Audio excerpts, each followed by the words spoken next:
नमस्कार और आज की हमारी इस खास बातचीत में आपका स्वागत है। आज हम एक ऐसी किताब के विचारों में जरा गहराई से उतर रहे हैं जिसने सच में लाखों लोगों की पैसों को लेकर पूरी सोच ही बदल दी। रॉबर्ट कियोसाकी की रिच डैड पुअर डैड। हमारे पास देखिए, इस किताब का एक सार है जिसकी कहानी और जो मुख्य शिक्षाएं हैं उनको सामने रखता है। और हमारा मकसद है, मतलब इस जानकारी से धन, संपत्ति और ये जो वित्तीय सोच होती है, इसके बारे में सबसे जरूरी और हाँ, शायद कुछ चौंकाने वाले सबक निकालना।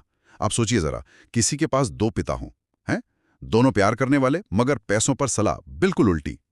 एक कहते हैं बेटा स्कूल जाओ, अच्छे नंबर लाओ, सुरक्षित नौकरी पाओ, सीधे रास्ते चलो।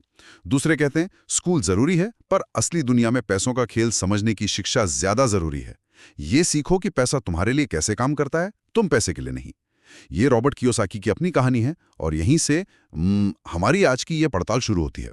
तो ये दो पिता थे कौन? एक तो उनके अपने पिता, जिन्हें वो गरीब पिता कहते हैं, काफी पढ़े लिखे, उच्च शिक्षित, सरकारी अधिकारी, ईमानदार भी, पर पैसों के मामले में हमेशा थोड़ी तंगी रही। और दूसरे उनके दोस्त माइक के पिता, जिन्हें वो अमीर पिता कहते हैं। वो ज्यादा पढ़े लिखे नहीं थे, शायद 8वीं पास, पर उनका कारोबारी दिमाग जबरदस्त था और वही रॉबर्ट के वित्तीय गुरु बने। हाँ, और यहाँ सबसे दिलचस्प बात यह है कि फर्क सिर्फ उनके बैंक बैलेंस का नहीं था, जैसा आपने कहा। असल फर्क वो उनकी सोच में था। पैसों को वो देखते कैसे थे, उनका नजरिया क्या था। गरीब पिता सुरक्षा और नौकरी, इस पर बहुत जोर देते थे। हाँ, जैसे ज्यादातर लोग सोचते हैं। बिल्कुल। जबकि अमीर पिता स्वतंत्रता और संपत्ति बनाने पर जोर देते थे। यही दो अलग अलग सलाह दिखाती हैं कि आपकी जो आर्थिक तकदीर है वो सिर्फ हालात पर नहीं, बल्कि आपकी वित्तीय साक्षरता यानी पैसों की समझ पर कितनी ज्यादा निर्भर करती है। गरीब पिता इतने पढ़े लिखे होकर भी शायद इसी वित्तीय साक्षरता की कमी के वजह से जीवन भर संघर्ष करते रहे। और इसी सोच के अंतर से वो पहला बड़ा सबक निकलता है जो बहुत मशहूर हुआ: अमीर लोग पैसों के लिए काम नहीं करते। कहानी भी बड़ी मजेदार है। जब छोटे रॉबर्ट और उनके दोस्त माइक ने अमीर पिता से पूछा कि भाई अमीर कैसे बने, तो उन्होंने क्या किया? उन्होंने उन्हें अपने एक स्टोर में काम पर रख लिया। और पैसे कितने? सिर्फ 10 सेंट प्रति घंटे। 10 सेंट? हाँ, जाहिर है कुछ हफ्ते बाद बच्चे तो भड़क गए। उन्होंने शिकायत की, ये क्या है, आप हमारा शोषण कर रहे हैं, इतनी कम मजदूरी। हाँ, बच्चों के हिसाब से तो बहुत कम था। बिल्कुल। अमीर पिता मुस्कुराए और बोले, शाबाश, अब तुम सोचना शुरू कर रहे हो। उन्होंने कहा, ज्यादातर लोग जिंदगी भर इसी चूहा दौड़ में फंसे रहते हैं। एक तरफ ज्यादा पैसे का लालच, दूसरी तरफ नौकरी खोने का डर। वो तनख्वाह के लिए जीते हैं। अमीर लोग इस डर और लालच के चक्र से बाहर निकलते हैं। अगर इसको हम थोड़ा खोल कर देखें तो इसका मतलब ये नहीं कि अमीर मेहनत नहीं करते, बिल्कुल करते हैं। सवाल ये है कि वो किसके लिए या किस मकसद से काम करते हैं। गरीब और मध्यम वर्ग के लोग अक्सर क्या करते हैं? अपना समय, अपनी मेहनत बेचते हैं एक तनख्वाह के बदले में। अमीर लोग शुरुआत में बेशक मेहनत करते हैं, लेकिन उनका लक्ष्य होता है ऐसी संपत्ति बनाना जो उनके लिए पैसा कमाए। वो चाहते हैं कि पैसा उनके लिए काम करे, न कि वो जिंदगी भर पैसे के गुलाम बने रहें। वो नौकरी नहीं, अवसरों की तलाश में रहते हैं। और यहीं से कहानी दूसरे और शायद सबसे ज्यादा चर्चित सबक पर आती है, संपत्ति और देयता का फर्क समझना। अमीर पिता का फॉर्मूला तो हैरान करने वाला सीधा था। अमीर बनना है तो संपत्ति एसेट्स जमा करो और देयताओं लायबिलिटीज से बचो। सुनने में कितना आसान लगता है ना? हाँ, सुनने में। उन्होंने इसे और साफ किया। संपत्ति वो है जो आपकी जेब में पैसा डाले, सीधी सी बात। और देयता वो है जो आपकी जेब से पैसा निकाले। जैसे मान लीजिए आपने एक घर खरीदा और उसे किराए पर चढ़ा दिया, तो वो आपकी संपत्ति है क्योंकि हर महीने किराया आ रहा है, पैसा जेब में आ रहा है जी। लेकिन वही घर अगर आप उसमें खुद रहते हैं और उसकी बड़ी सी ईएमआई भर रहे हैं, तो वो एक देयता बन जाता है क्योंकि वो हर महीने आपकी जेब से पैसा निकाल रहा है। बिल्कुल। और कार, जब तक वो आपकी कमाई का जरिया ना हो, वो तो आमतौर पर देयता ही है। हाँ, पेट्रोल, मेंटेनेंस, बीमा, सब खर्चे। जबकि डिविडेंड देने वाले स्टॉक या बॉन्ड वो संपत्ति है। और यहाँ फिर दोनों पिताओं की सोच टकराई। गरीब पिता मानते थे मेरा घर मेरी सबसे बड़ी संपत्ति है, जो हम अक्सर सुनते हैं। हाँ, बहुत आम धारणा है ये। पर अमीर पिता कहते थे, नहीं, तुम्हारा घर तुम्हारी सबसे बड़ी देयता हो सकता है अगर वो तुम्हारी जेब से पैसा निकाल रहा है। उनका जोर इस बात पर था कि संपत्ति वो है जो कैश फ्लो पैदा करे, पैसा अंदर लाए। हाँ, और ये जो साधारण सा दिखने वाला भेद है ना, ये असल में क्रांतिकारी है। क्यों? क्योंकि ये ज्यादातर लोगों की उस पारंपरिक सोच को सीधी चुनौती देता है कि भाई महंगी चीजें या एक बड़ा सा घर ही संपत्ति का प्रतीक है। अमीर पिता का फोकस चीजों पर नहीं बल्कि कैश फ्लो पर था। पैसा अंदर आ रहा है या बाहर जा रहा है, यह है असली निर्णायक चीज। और ये सोच आपको सिर्फ आय कमाने से हटाकर संपत्ति निर्माण पर केंद्रित करती है, जो लंबे समय में वित्तीय आजादी का असली रास्ता है। कमाल है कैसे एक सरल सी परिभाषा पूरी सोच बदल सकती है। अच्छा, तीसरा सबक भी इसी कड़ी में है। दूसरों के लिए नहीं, अपने लिए काम करो। अमीर पिता का तर्क था कि हम में से ज्यादातर लोग अपनी पूरी जिंदगी दूसरों को अमीर बनाने में लगा देते हैं। नौकरी करते हैं तो मालिक को अमीर बनाते हैं, टैक्स चुकाकर सरकार को और लोन की किश्तें भरकर बैंक को। सही बात है। आपकी मेहनत का जो असली फल है वो कोई और खा रहा है, तो इसका मतलब क्या नौकरी छोड़ दें? अमीर पिता ने ऐसा नहीं कहा। जरूरी नहीं। उनकी सलाह थी अपनी दिन की नौकरी रखो, कोई बात नहीं, पर शाम को वीकेंड पर अपने बिजनेस पर काम करो। और यहां अपना बिजनेस का मतलब था अपना संपत्ति वाला कॉलम बनाना शुरू करो। हाँ, मतलब कुछ अपना बनाना। हाँ, चाहे वो रियल एस्टेट में छोटा निवेश हो, स्टॉक मार्केट में हो, या कोई साइड का काम जिससे आप ऐसी चीजें खरीद सकें जो संपत्ति बने। बिल्कुल। इसे सीधे तौर पर संपत्ति बनाने की प्रक्रिया से जोड़ना बहुत जरूरी है। अपना व्यवसाय शुरू करने का मतलब हमेशा ये नहीं होता कि आप आज ही नौकरी छोड़कर कोई बड़ी कंपनी खोल लें। नहीं, मूल विचार ये है कि आप सिर्फ अपनी नौकरी से आने वाली तनख्वाह पर ही निर्भर ना रहें। आप ऐसे सिस्टम बनाएं, ऐसे निवेश करें जो आपके लिए अतिरिक्त आय पैदा करें या आपकी संपत्ति बढ़ाएं।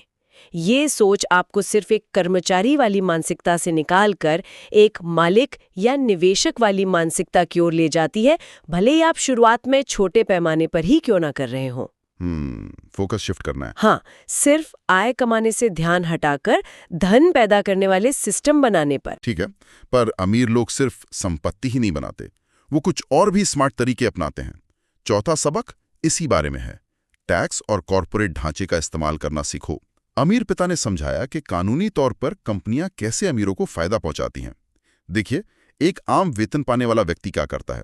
पहले कमाता है, फिर उस कमाई पर टैक्स देता है और फिर जो बचता है उसे खर्च करता है। जी, यही होता है। लेकिन एक कंपनी और उसके मालिक का सिस्टम अलग है।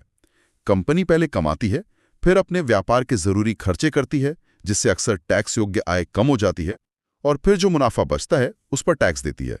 स्रोत में यह भी बताया गया है कि कैसे वक्त के साथ टैक्स का बोझ अमीरों से हटकर मध्य वर्ग पर ज्यादा आ गया है। हाँ, लेकिन यहाँ एक बात पर बहुत जोर देना जरूरी है।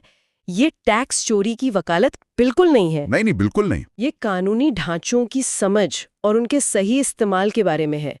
कंपनियां कानूनी रूप से कई तरह के खर्चों को, जैसे ऑफिस का किराया, कर्मचारियों का वेतन, यात्रा उपकरण, यहाँ तक कि कुछ मामलों में घर के ऑफिस के खर्च को भी अपने मुनाफे से घटा सकती हैं। इससे उनकी टैक्स देनदारी कानूनी तौर पर कम हो जाती है। अच्छा। एक वेतनभोगी व्यक्ति के पास ये विकल्प बहुत ही सीमित होते हैं। ये फिर से वही बात आती है, वित्तीय साक्षरता। आपको खेल के नियम पता होने चाहिए ताकि आप कानूनी दायरे में रहकर उनका लाभ उठा सकें। ये जो क्रम बदलने वाली बातें ना, कमाई, खर्च, टैक्स, इसका सीधा मतलब है कि कंपनियां कानूनी रूप से मुनाफे पर टैक्स देने से पहले ही ज्यादा पैसा दोबारा व्यापार में लगा सकती हैं या जरूरी खर्च कर सकती हैं। इससे उनका विकास एक आम वेतन पाने वाले व्यक्ति की बचत और निवेश की तुलना में ज्यादा तेजी से हो सकता है। तो मतलब नियमों को समझना बहुत जरूरी है। अच्छा, अगला पांचवा सबक थोड़ा रहस्यमयी सा लगता है। अमीर लोग पैसा गढ़ते हैं, इन्वेंट मनी। इसका क्या मतलब हुआ, पैसा गढ़ना? मतलब ये कि जब अवसर ना दिखे तो उसे बनाओ। अमीर पिता कहते थे कि जब ज्यादातर लोग कहते हैं मैं ये नहीं खरीद सकता या अरे मेरे पास पैसा नहीं है, तो वो पूछते थे मैं इसे कैसे खरीद सकता हूं या इसे खरीदने के लिए मैं क्या कर सकता हूं। हाँ, सवाल पूछने का तरीका बदल जाता है। बिल्कुल। उन्होंने इसके लिए वित्तीय आईक्यू, फाइनेंशियल आईक्यू बढ़ाने पर जोर दिया और इसके 4 मुख्य स्तंभ बताए। पहला, लेखांकन, अकाउंटिंग। पैसों का हिसाब किताब समझना, पढ़ना, विश्लेषण करना, पता तो चले पैसा कहां जा रहा है। बिल्कुल जरूरी है। दूसरा, निवेश, इन्वेस्टिंग। पैसे से पैसा बनाने की कला और विज्ञान, पैसे को बढ़ाना। तीसरा, बाजार की समझ, अंडरस्टैंडिंग मार्केट्स, मांग और पूर्ति को समझना, ट्रेंड्स पहचानना, अवसर ढूंढना, कहाँ मौका है। हाँ, और चौथा, कानून, द लॉ, टैक्स कानून, कॉरपोरेट कानून और दूसरे नियम कायदों की जानकारी, ताकि आप ढांचे को समझें और उसका लाभ उठा सकें। वो किताब वाला उदाहरण याद है? एक खाली जमीन का टुकड़ा देखकर ज्यादातर लोग कुछ नहीं सोचते या सोचते हैं कि यहाँ क्या होगा। हाँ, खाली प्लॉट। पर ऊंचे वित्तीय आईक्यू वाला व्यक्ति शायद उसमें किराए के अपार्टमेंट बनाकर लगातार कैश फ्लो पैदा करने का अवसर देख ले। बिल्कुल। पैसा गणना का मतलब कोई जादू टोना नहीं है। इसका मतलब है कि आप इन चारों स्तंभों के ज्ञान को, अकाउंटिंग, इन्वेस्टिंग, मार्केट और लॉ, इनको मिलाकर नए अवसर बनाते हैं या पहचानते हैं, जहां दूसरे लोग शायद केवल समस्या या खालीपन देखते हैं। इसमें रचनात्मक सोच लगती है, मोल भाव करने का कौशल लगता है, और हाँ, थोड़ा परिकल्पित जोखिम, कैलकुलेटेड रिस्क लेने की क्षमता भी। ये सिर्फ पैसा बचाने या कहीं लगा देने जैसा नहीं है। ये सक्रिय रूप से, मतलब एक्टिवली, मूल्य और धन का निर्माण करना है। वित्तीय आईक्यू आपको वो अवसर देखने और उन पर काम करने की क्षमता देता है जो दूसरों को नजर ही नहीं आते। और जाहिर है, ये सब करने के लिए आपको लगातार सीखते रहना होगा। छठा सबक यही है, सीखने के लिए काम करो, सिर्फ पैसों के लिए नहीं। यहाँ फिर दोनों पिताओं की सोच का अंतर साफ दिखता है। गरीब पिता ने कहा, बेटा एक विषय में माहिर बनो, स्पेशलाइज करो। हाँ, एक्सपर्ट बनो। अमीर पिता ने कहा, नहीं, बहुत सारी चीजें सीखो। Jack of all trades, master of none बनना शायद उतना बुरा नहीं जितना लोग कहते हैं। रॉबर्ट ने खुद अमीर पिता की सलाह मानी। उन्होंने सेल सीखी, मार्केटिंग सीखी, नेगोशिएशन सीखा, पब्लिक स्पीकिंग सीखी, और ये सब चीजें बाद में उनके अपने व्यवसाय में बहुत काम आई। जी। अमीर पिता का संदेश साफ था, अपनी नौकरी को सिर्फ तनख्वाह के चेक की तरह मत देखो, उसे एक सीखने की जगह समझो। क्या आप वहां लोगों से बातचीत का हुनर सीख सकते हैं, टीम मैनेजमेंट, सिस्टम कैसे काम करते हैं? ये कौशल, ये स्किल्स आपकी तनख्वाह से कहीं ज्यादा कीमती साबित हो सकते हैं जब आप अपनी संपत्ति बनाने निकलेंगे। ये बहुत ही महत्वपूर्ण बिंदु है, खासकर आज की दुनिया में जो इतनी तेजी से बदल रही है। सिर्फ एक गहरी विशेषज्ञता कई बार आपको सीमित कर सकती है अगर मार्केट बदला तो। विविध कौशल, यानी अलग अलग तरह की स्किल्स, आपको ज्यादा अनुकूलनीय है, अडेप्टेबल बनाती हैं। हाँ, आप कहीं भी फिट हो सकते हैं। बिल्कुल।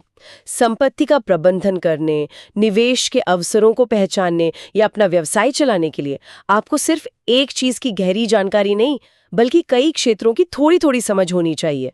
फाइनेंस की भी, मार्केटिंग की भी, सेल्स की, कानून की, लोगों को संभालने की। ये आपको आर्थिक रूप से ज्यादा बहुमुखी बनाता है और बदलते बाजार में टिके रहने में मदद करता है। ठीक है, ये सारे सबक सुनने में तो बहुत अच्छे लगते हैं, पावरफुल भी हैं। लेकिन फिर वही सवाल, अगर अमीर बनना इतना ही सीधा होता तो शायद ज्यादा लोग अमीर होते। कुछ तो रुकता होगा ना। किताब कुछ मानसिक रुकावटों का भी जिक्र करती है जो हमें आगे बढ़ने से रोकती हैं। 5 मुख्य बाधाएं बताई गई हैं। पहली, डर, खासकर पैसा खोने का डर। ये हमें कोई भी जोखिम लेने से रोकता है, चाहे वो कितना भी सोचा समझा क्यों ना हो। हाँ, ये सबसे बड़ा डर होता है शायद। दूसरा, निराशावाद या शंका, सिनिसिज्म, हमेशा बुरा सोचना, क्या होगा अगर ये काम नहीं किया, ये सब कहने की बातें हैं वाला रवैया। तीसरा, आलस, लेजीनेस, मतलब व्यस्त दिखने का बहाना बनाना, कहना टाइम नहीं है, लेकिन असल में सीखने या निवेश करने के लिए समय निकालने में कोताही करना, टालम टोल करना। हाँ। चौथा, बुरी आदतें, बैड हैबिट्स, जैसे पहले खर्च करो फिर जो बचे उसे बचाओ की आदत। जबकि अमीर पिता जोर देते थे, पहले खुद को भुगतान करो, यानी पहले बचाओ या निवेश करो फिर खर्च करो। आदत बदलना मुश्किल होता है। और पांचवा, अहंकार, एरोगेंस, ये सोचना कि अरे मुझे सब पता है, नई चीजें सीखने या किसी विशेषज्ञ की सलाह लेने से इनकार करना। यहाँ एक और दिलचस्प बात है, गलतियों को देखने का नजरिया। अमीर पिता मानते थे कि गलतियां बुरी नहीं हैं, बल्कि वो सीखने का सबसे बड़ा जरिया हैं। वो कहते थे, हारने से डरो मत, हारना सफलता की प्रक्रिया का हिस्सा है। उन्होंने टेक्सास का एक उदाहरण दिया। वहां लोग कहते हैं, अगर तुम दिवालिया होने वाले हो तो बड़े में हो। मतलब अगर गिरना ही है तो कुछ बड़ा करने की कोशिश करते हुए गिरो, उससे सीखो और फिर उठो, डर के बैठो मत। ये बहुत गहरी बात है। अक्सर हम सोचते हैं कि हमारी सीमाएं बाहरी हैं, पैसा नहीं है, अच्छे मौके नहीं मिलते। लेकिन कियोसाकी इस बात पर जोर देते हैं कि असली बाधाएं तो अक्सर हमारे अंदर होती हैं, हमारी अपनी सोच, हमारा डर, हमारा अहंकार। पैसा खोने का डर स्वाभाविक है, पर अगर ये डर आपको परिकलित जोखिम यानी कैलकुलेटेड रिस्क लेने से भी रोकता है, तो आप शायद कभी वित्तीय रूप से आगे नहीं बढ़ पाएंगे। फंसे रह जाएंगे। हाँ, इसी तरह अहंकार आपको विशेषज्ञों से सीखने या अपनी गलतियों को स्वीकार करने से रोकता है। तो इन मानसिक बाधाओं पर काबू पाना भी असल में वित्तीय शिक्षा का ही एक अभिन्न अंग है। तो फिर इन बाधाओं को पार कैसे करें और अमीर बनने की राह पर चलने के लिए कुछ व्यावहारिक कदम क्या हो सकते हैं? किताब में 10 कदम सुझाए गए हैं। हम सभी पर तो शायद विस्तार से नहीं जाएंगे, लेकिन कुछ मुख्य बिंदुओं को छू लेते हैं। सबसे पहले एक बहुत मजबूत क्यों ढूंढें। मतलब आप अमीर क्यों बनना चाहते हैं? क्या ये सिर्फ महंगी चीजें खरीदना है, या आज़ादी चाहिए, सुरक्षा चाहिए, या शायद दूसरों की मदद करना चाहते हैं? एक गहरा भावनात्मक कारण आपको मुश्किल समय में भी आगे बढ़ने की प्रेरणा देगा। हाँ, वो क्यों बहुत जरूरी है। दूसरा, हर महीने पहले खुद को भुगतान करें। ये आदत डालनी पड़ेगी। मतलब आय आते ही सबसे पहले बचत और निवेश के लिए एक हिस्सा अलग रखें, फिर बाकी खर्च करें। यह अनुशासन का मामला है। जी बिल्कुल, डिसिप्लिन। तीसरा, लगातार सीखते रहें। कभी सीखना बंद न करें। किताबें पढ़ें, सेमिनार अटेंड करें, सफल लोगों को सुनें, वित्तीय बाजारों पर नजर रखें, ज्ञान बढ़ाते रहें। चौथा, अच्छे सलाहकार चुनें और उनकी सलाह के लिए भुगतान करने में संकोच न करें। चाहे वो अकाउंटेंट हो, वकील हो या अनुभवी निवेशक, उनकी विशेषज्ञता का लाभ उठाएं। हाँ, अच्छी सलाह की कीमत होती है। और पांचवा, छोटा शुरू करें पर सोच बड़ी रखें। ये इंतजार न करें कि जब लाखों होंगे तब निवेश करेंगे। छोटी राशि से शुरुआत करें, सीखें, अनुभव प्राप्त करें और धीरे धीरे आगे बढ़ें। अगर इन सभी कदमों का हम सार निकालें तो ये बिल्कुल साफ है कि कियोसाकी की जो फिलॉसफी है वो मानसिकता, माइंडसेट, अनुशासन, डिसिप्लिन, शिक्षा, एजुकेशन और सबसे बढ़कर कार्यवाही, एक्शन पर आधारित है। सिर्फ जानना काफी नहीं है, उस ज्ञान पर अमल करना, उसे लागू करना जरूरी है। हाँ, असली काम तो वहीं से शुरू होता। और ये समझना भी जरूरी है कि ये एक धीमी सतत प्रक्रिया है। ये कोई जल्दी अमीर बनो वाली स्कीम नहीं है। इसमें धैर्य चाहिए और दृढ़ता भी। बिल्कुल सही कहा। तो इस सारी बातचीत को अगर हम समेटें तो हमने आज क्या देखा? हमने दो बिल्कुल अलग अलग रास्ते देखे, जो दो पिताओं की अलग अलग सोच से निकले थे। गरीब पिता का रास्ता क्या था? अच्छी शिक्षा लो, सुरक्षित नौकरी पाओ, मेहनत से कमाओ, खर्च करो और थोड़ी बचत कर लो। ज्यादातर लोगों का रास्ता। हाँ। और अमीर पिता का रास्ता? वित्तीय शिक्षा हासिल करो, संपत्ति एसेट्स बनाओ, उन संपत्तियों से नकदी प्रवाह, कैश फ्लो पैदा करो और फिर पैसे को अपने लिए काम पर लगाओ। मुझे लगता है इस किताब से जो सबसे बड़ा संदेश है, जो घर ले जाने लायक है, वो शायद यही है। अगर आप अमीर बनना चाहते हैं तो सबसे पहले आपको अमीर की तरह सोचना शुरू करना होगा। अपनी मानसिकता बदलना ही पहला और शायद सबसे महत्वपूर्ण कदम है। नौकरी करना या ना करना वो सब बाद की बात है। पहले ये समझना जरूरी है कि पैसे का खेल असल में काम कैसे करता है और संपत्ति कैसे बनाई जाती है। और इसी विचार के साथ मैं श्रोताओं के लिए एक सवाल छोड़ना चाहूंगी। आज की चर्चा और रिच डैड पुअर डैड के सिद्धांतों को ध्यान में रखते हुए, अपने मौजूदा वित्तीय ज्ञान और अपनी आदतों को देखते हुए, संपत्ति बनाने की दिशा में वो पहला छोटा पर व्यवहारिक कदम क्या हो सकता है जिसे आप अगले कुछ दिनों या हफ्तों में उठा सकते हैं। हो सकता है वो कोई किताब पढ़ना हो, या कोई ऑनलाइन कोर्स करना हो, या अपनी बचत का विश्लेषण करना हो, या शायद निवेश का कोई छोटा सा विकल्प ही तलाशना हो। इस पर जरूर सोचिएगा। ये वाकई एक बहुत महत्वपूर्ण सवाल है जिस पर हम सभी को सोचना चाहिए। पहला कदम क्या होगा? इसी के साथ रॉबर्ट कियोसाकी की रिच डैड पुअर डैड के मुख्य विचारों पर हमारी ये गहरी पड़ताल यहीं समाप्त होती है। उम्मीद है आपको इसमें कुछ नया सोचने और शायद कुछ सीखने को मिला होगा।